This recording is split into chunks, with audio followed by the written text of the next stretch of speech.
Hello दोस्तों, जय हिंद। स्वागत है आपका मेरे यूट्यूब चैनल में दोस्तों। आई होप आप अच्छे होंगे। और कल होली है। होली के उपलक्ष्य में हम आपको ढेर सारी शुभकामनाएं देते हैं, आपके परिवार को ढेर सारी शुभकामनाएं देते हैं। आपकी जीवन रंगों से भरा रहे, खुशियों से भरा रहे दोस्तों।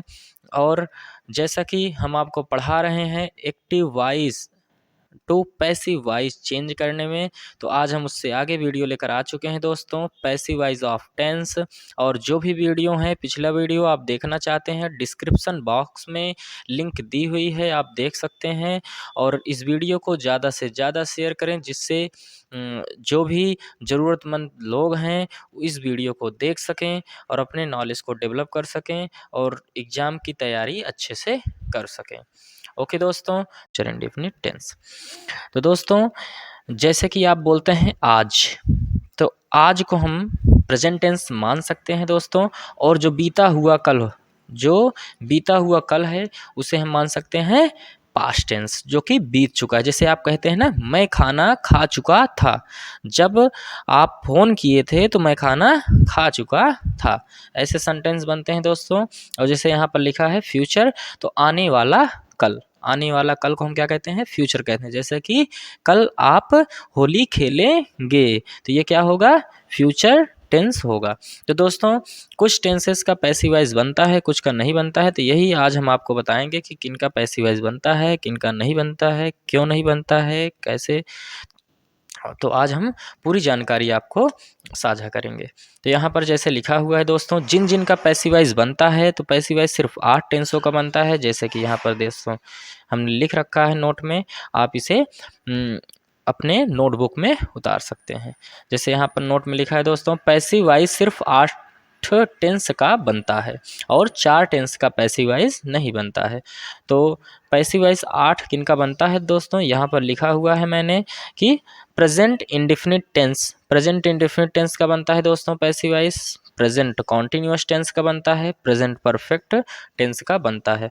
और past indefinite tense, past continuous tense और पास्ट परफेक्ट टेंस का बनता है। और future indefinite tense, future perfect tense का पैसिव वॉइस बनता है। और किन का नहीं बनता है दोस्तों? तो यहाँ पर देखिए, नीचे दिया गया है, मैंने लिख रखा है, देखिए, प्रेजेंट परफेक्ट कॉन्टिन्यूअस टेंस, इसका पैसिव वॉइस दोस्तों नहीं बनता है। क्यों नहीं बनता है? क्योंकि यह जो है सेंटेंस स्टेट बताने में, मतलब जिससे कथन बताने में, बोलने में कम यूज किया जाता है। और इसमें एक चीज़ और है, इसमें क्या होता है, हैज़ हैव के साथ बीन एक्स्ट्रा होता है। मतलब कि यह कार्य के होने का पहले ही कुछ कार्य हो चुका होता है इसमें, और कुछ कार्य हो रहा होता है। मतलब कि कार्य के होने का बोध पहले ही करा देता है दोस्तों। और जैसे यहाँ पर लिखा है पास्ट परफेक्ट कॉन्टिन्यूअस टेंस, यही रीज़न दोस्तों, इसमें क्या है, हैड बीन, बीन पहले से आया हुआ है, इसलिए हम 2 बार तो बीन लगा नहीं सकते। और बीन बीइंग का यूज बहुत कम किया जाता है। ओके दोस्तों, तो फ्यूचर कॉन्टिन्यूअस टेंस, तो फ्यूचर कॉन्टिन्यूअस टेंस का इसमें बी एक्स्ट्रा रहता है, पहले से ही रहता है। और फ्यूचर परफेक्ट कॉन्टिन्यूअस टेंस, इसमें हैव बीन पहले से रहता है, इसलिए इसका पैसिव वॉइस नहीं बनाया जाता है।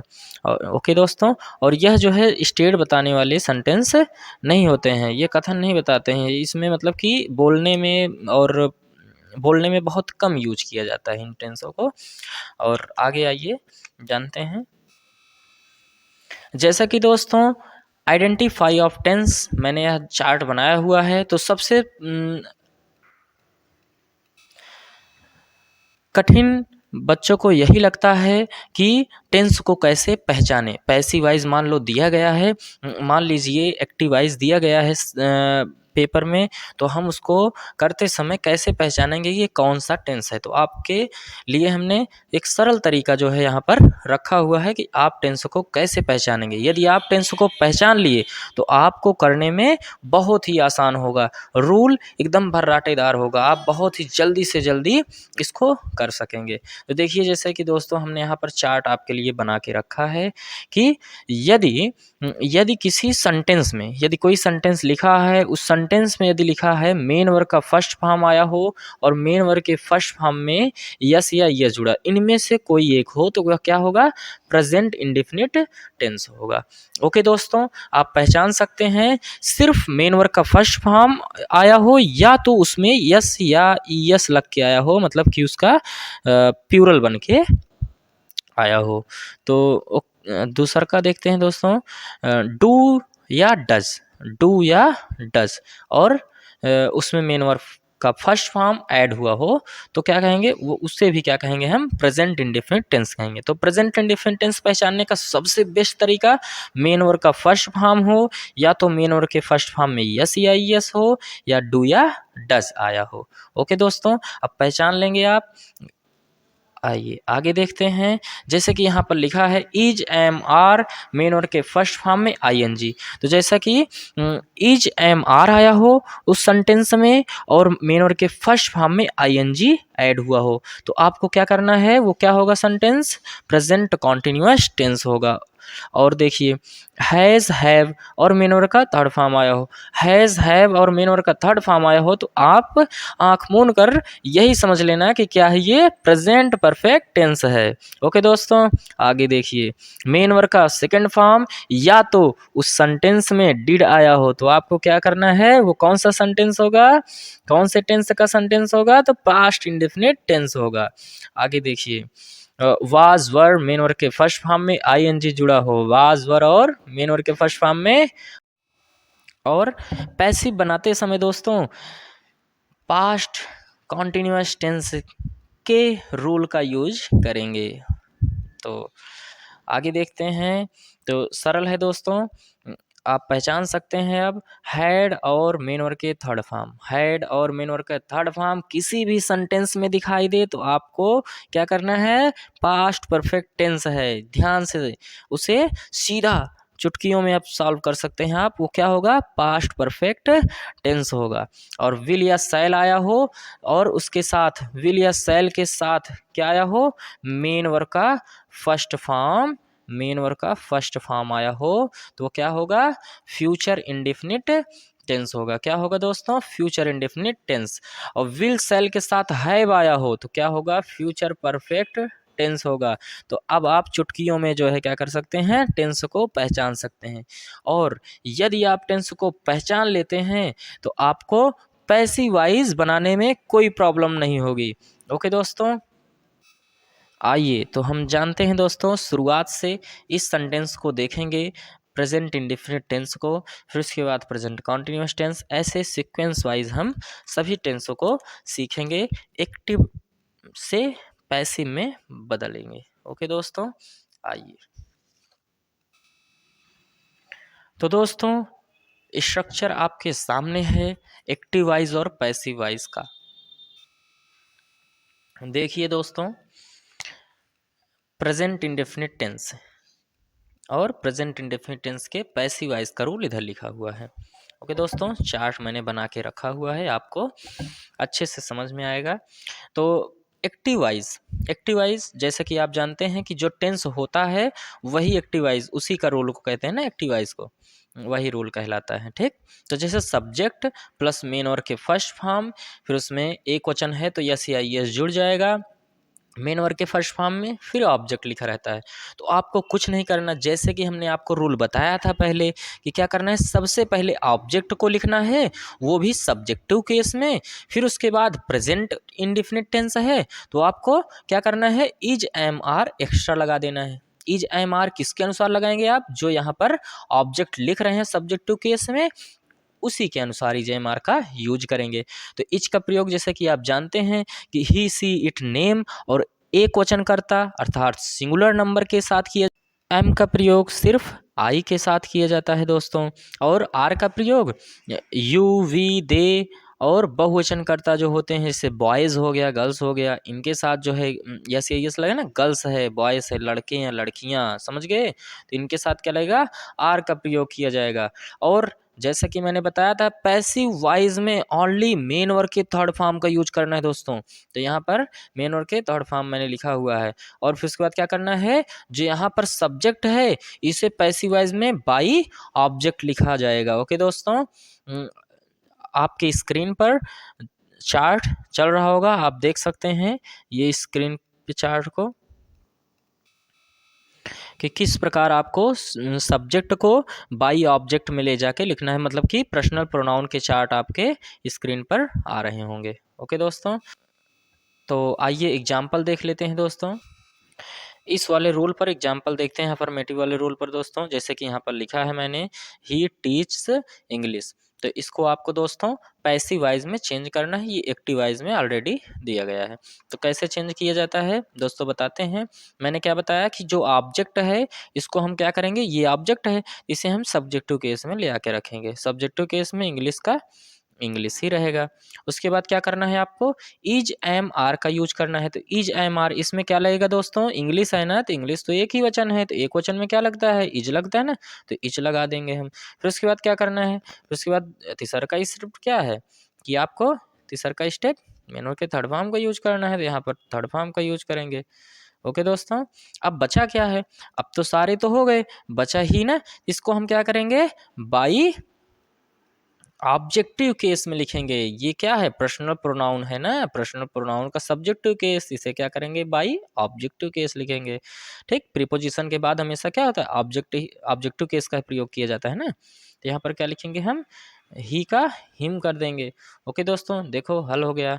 तो ऐसे ही आपको करना है, ऑब्जेक्ट को सबसे पहले ले आके पैसिव वॉइस बनाते समय सब्जेक्टिव केस में लिखना है।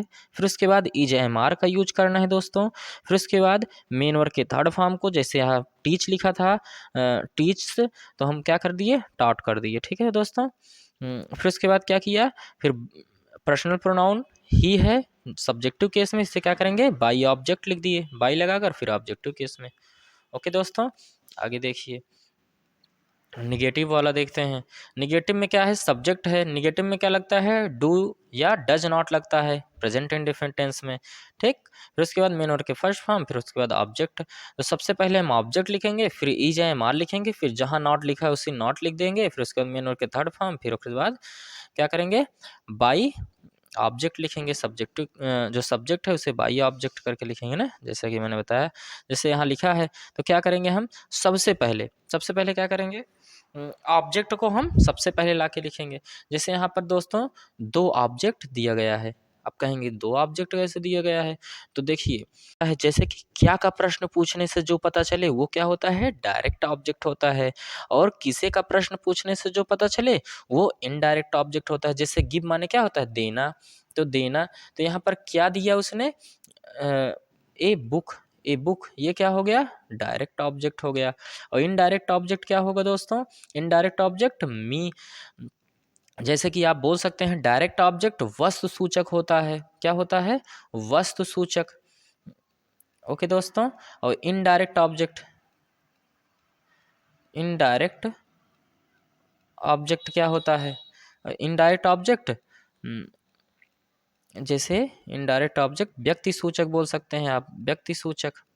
ओके दोस्तों, आपकी सरलता के लिए बता रहे हैं ना, व्यक्ति सूचक बोल सकते हैं। तो व्यक्ति सूचक में क्या होगा, जैसे कि पर्सनल प्रोनाउन के आएंगे, ठीक है ना, उसमें व्यक्ति सूचक आएंगे। और एक चीज दोस्तों और, कि यदि डायरेक्ट ऑब्जेक्ट और इनडायरेक्ट ऑब्जेक्ट दोनों आ जाएं, लिखते समय आपको ध्यान देना है, यदि डायरेक्ट ऑब्जेक्ट और इनडायरेक्ट ऑब्जेक्ट दोनों आ जाते हैं तो आपको क्या करना है कि यदि इनडायरेक्ट ऑब्जेक्ट में पर्सनल प्रोनाउन है तो आपको डायरेक्ट ऑब्जेक्ट से पहले लिखना है, जैसे यहाँ पर लिखा गया है। आपको इसके लिखने का एक तरीका और है, आप क्या कर सकते हैं, ए बुक लिखे के बाद क्या करें, टू मी लगा दें, ठीक है। फिर उसके बाद आपको एक लिखे तरीका यह हुआ है, लेकिन आपको एक चीज़ ध्यान देना है कि जो है आप जो है ये लिखते हैं तो ये थोड़ा जो है बड़ा हो जाता है, लेंदी लगता है, तो आपको ये शॉर्ट फॉर्म जो है ज़रूर इसे यूज करना है। ओके दोस्तों, बुक में भी यही मिलता होगा आप लोगों को पढ़ते समय। ठीक, तो आइए एक देखें। सबसे पहले राहुल यहाँ पर लिखा है ना, तो यहाँ पर सबसे पहले आप क्या करें, मी के सब्जेक्टिव केस में लिखें। फिर उसके बाद आई लिख दें ना आप सब्जेक्टिव केस में, तो यहाँ क्या लिखी हैं अब, आई के साथ का लागत है, एम लागत है, और नॉट के नीचे नॉट उतार दें, नॉट के नीचे नॉट उतार दें। उसके बाद क्या करें, मेन वर्ग के थर्ड फॉर्म के यूज करें। ठीक, गिवन हो गया। अब क्या करें, क्या है, बाई, बाई लगा के राहुल लिखते हैं। ठीक है, राहुल लिख दें। फिर उसके बाद ए बुक यहाँ भी लिख सकत हैं और यहाँ भी लिख सकत हैं। ठीक है ना। और एका बनावे के एक तरीका और है, का कह सकत हैं, एका बनावे के खातिर आप सबसे पहले ए बुक का मान लें, ऑब्जेक्ट मान लें, तो आप सबसे पहले एका लिख दें। फिर उसके बाद एक रे खातिर इच के प्रयोग करें, फिर नॉट के नीचे नॉट उतार दें। फिर उसके बाद गिवन के यूज करें। उसके बाद क्या करें, मी लिखा है जहाँ वहीं रह दें। फिर उसके बाद बाई लगा के राहुल लिख दें। ठीक, एक तरीका ऐसा भी है। तो अगला रूल, जैसे कि यहाँ पर लिखा है डू डज, और क्या लिखा है, सब्जेक्ट और मेन वर्ब के फर्स्ट फॉर्म, फिर ऑब्जेक्ट, फिर क्वेश्चन मार्क। तो दोस्तों ये है एक्टिव वाइज का रूल। अब पैसिव वाइज में आपको क्या करना है, कुछ नहीं करना है। डू डज आगे आया है ना, डू डज आगे आया है तो ईजेएमआर आगे ला दीजिए। हेल्पिंग वर्ब के नीचे हेल्पिंग वर्ब उतारना है, सबसे सरल तरीका। आप ऐसे देखिए, पहले समझिए कि क्या हो रहा है इसमें। हेल्पिंग वर्ब के नीचे हेल्पिंग वर्ब उतर रहा है, सब्जेक्ट के नीचे क्या, सब्जेक्ट जहां लिखा होगा उसके नीचे आप क्या उतार देंगे, सीधा सब्जेक्ट जगह पे क्या ला देंगे, ऑब्जेक्ट ला देंगे, वो भी सब्जेक्टिव केस में। इसके ऑब्जेक्ट को हम कहाँ लाएंगे, सब्जेक्टिव केस में पहले लिख देंगे। फिर उसके बाद जहां मेन वर्ब का फर्स्ट फॉर्म लिखा है वहां पर हमको थर्ड फॉर्म लिख देना है बस। फिर उसके बाद क्या करना है, जहां ऑब्जेक्ट था इसमें वहां हम बाई सब्जेक्ट को लिख देंगे। कितना सरल है ना। तो आइए देखते हैं ना, एग्जाम्पल देख लेते हैं। एग्जाम्पल तो यहाँ पर लिख रखा है मैंने, do you play the cricket, क्या आप क्रिकेट खेलते हैं। तो सबसे सरला तरीका मैंने बताया ना, हेल्पिंग वर्ब, हेल्पिंग वर्ब के नीचे हेल्पिंग वर्ब। अब कहेंगे कौन सा हेल्पिंग वर्ब लगेगा इसमें, कैसे जानेंगे, तो सबसे पहले हम क्या लाएंगे, सबसे पहले हम क्रिकेट को लाएंगे, CRICKET, क्रिकेट आ गया। फिर उसके बाद क्रिकेट के अनुसार क्रिकेट कौन सा वचन है, एक वचन, तो यहाँ लगाएंगे इज। ओके दोस्तों, पहला अक्षर ही कैपिटल लिखना है और सब स्मॉल लिखना है एग्जाम में। आगे देखते हैं। फिर उसके बाद क्या लिखना है, फिर उसके बाद मेन वर्ब के थर्ड फॉर्म, तो प्लेड होता है। फिर उसके बाद बाई यू, यू का ऑब्जेक्टिव केस यू ही रहेगा। और कोई भी मार्क लगाएं तो एकदम सटा के लगाएं, नहीं तो दूर जो लिख देते हैं ना वो गलत होता है। ठीक है, आगे देखते हैं। इंट्रोगेटिव सेकेंड, अब इंट्रोगेटिव एक ही होता है लेकिन हम सेकेंड बता रहे हैं, डबल डबल करके बता रहे हैं जिससे आपको क्या हो, आसानी हो। तो यहाँ लिखा है क्वेश्चन वर्ड, तो सबसे पहले क्वेश्चन वर्ड। फिर उसके बाद क्या लिखा है, डू या डज, तो क्वेश्चन वर्ड के नीचे हम पैसिव वाइज में क्वेश्चन वर्ड उसके नीचे वही उतार देंगे। फिर उसके बाद डू या डज के नीचे हम IJMR उतार देंगे। फिर उसके बाद सब्जेक्ट लिखा है तो उसमें क्या करेंगे, हम ऑब्जेक्टवा के सब्जेक्टवा में लाइए एक लिखेंगे। ठीक है, फिर उसके बाद क्या करेंगे, मेन वर्ब के फर्स्ट फॉर्म होगा नीचे आप मेन वर्ब के थर्ड फॉर्म लिख देंगे। फिर उसके बाद क्या करेंगे, ऑब्जेक्ट लिखा रहा ना जहाँ, वहाँ हम क्या करेंगे, सब्जेक्ट के बाई ऑब्जेक्ट में लिख के लिखेंगे। देखो बाई ऑब्जेक्टिव केस में, सब्जेक्ट क्या करेंगे, बाई सब्जेक्ट, वो भी ऑब्जेक्टिव केस में। फिर क्वेश्चन मार्क नीचे क्वेश्चन मार्क उतार दो। ठीक है, तो यहाँ जैसे लिखे हैं क्वेश्चन, तो इसको क्या करेंगे, ये एक्टिव वाइज में लिखा है, इसको पैसिव वाइज में हल करना है। तो वाई के नीचे वाई, जैसे यहाँ पर इसका हिंदी समझ लीजिए कि why do I sing a song. ठीक है, मैं एक गाना क्यों गाता हूँ। ठीक है ना, 4-5 ठीक क्यों नहीं गाता हूँ एक साथ तो एक बार में तिक्के गाना गाया जाता है ना। तो वाई, फिर उसके बाद क्या करेंगे, डू के नीचे वही हेल्पिंग और उतारेंगे। कौन वाला, पहले यहाँ लिखेंगे सॉन्ग, सॉन्ग लिख लिए तो यहाँ क्या समझ में आया, एक सॉन्ग है ना, एक गाना है तो सिंगुलर नंबर इज लगाएंगे। फिर उसके बाद क्या होगा, मेन वर्ब का थर्ड फॉर्म, मेन वर्ब का थर्ड फॉर्म लग गया। फिर उसके बाद क्या लिखेंगे, बाई सब्जेक्ट है ना ये, तो इसको ऑब्जेक्टिव केस में लिखेंगे, मी। हो गया ना एकदम क्लियर, आया समझ में। तो आगे दोस्तों प्रेजेंट कॉन्टिन्यूअस टेंस दोस्तों हम आपको अगले वीडियो में